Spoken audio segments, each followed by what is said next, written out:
നമസ്കാരം. നീറ്റ് പരീക്ഷയിൽ ഉന്നത വിജയം നേടിയ 19-കാരൻ ഡോക്ടറാകാൻ താല്പര്യമില്ലെന്ന് കത്തെഴുതി വെച്ച് ജീവനൊടുക്കി. മഹാരാഷ്ട്രയിലെ ചന്ദ്രപൂർ സ്വദേശിയായ അനുരാഗ് അനിൽ ബോർക്കറാണ് ജീവനൊടുക്കിയത്. നീറ്റ് പരീക്ഷയിൽ 99.99% മാർക്ക് അനുരാഗ് നേടിയിരുന്നു.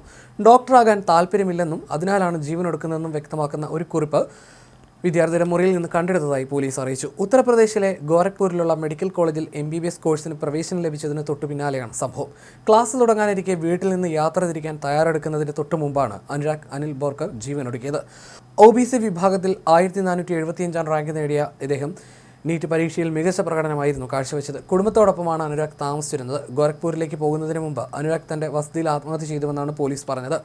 വീട്ടിൽ തൂങ്ങി മരിച്ച നിലയിലാണ് മൃതദേഹം കണ്ടെത്തിയത്. സംഭവ സ്ഥലത്ത് നിന്ന് ആത്മഹത്യാക്കുറിപ്പും കണ്ടെടുത്തിട്ടുണ്ട്. കുറിപ്പിലെ വിവരങ്ങൾ പൂർണ്ണമായി പുറത്തുവിട്ടിട്ടില്ലെങ്കിലും ഡോക്ടറാകാൻ ആഗ്രഹിക്കുന്നില്ലെന്ന് അനുരാഗ് എഴുതിയിട്ടുണ്ടെന്ന് ഉദ്യോഗസ്ഥർ വെളിപ്പെടുത്തി. എന്നാൽ ഡോക്ടറാകാൻ ആഗ്രഹമില്ലെന്ന് പറഞ്ഞ വിദ്യാർത്ഥി എന്തിനാണ് കഷ്ടപ്പെട്ട് പഠിച്ച് ഇത്രയും മാർക്ക് നേടിയതെന്നും സംശയങ്ങൾ ഉയർത്തുന്നുണ്ട്. സംഭവത്തിൽ നവാർഗാവ് പോലീസ് കേസെടുത്ത് അന്വേഷണം ആരംഭിച്ചിട്ടുണ്ട്.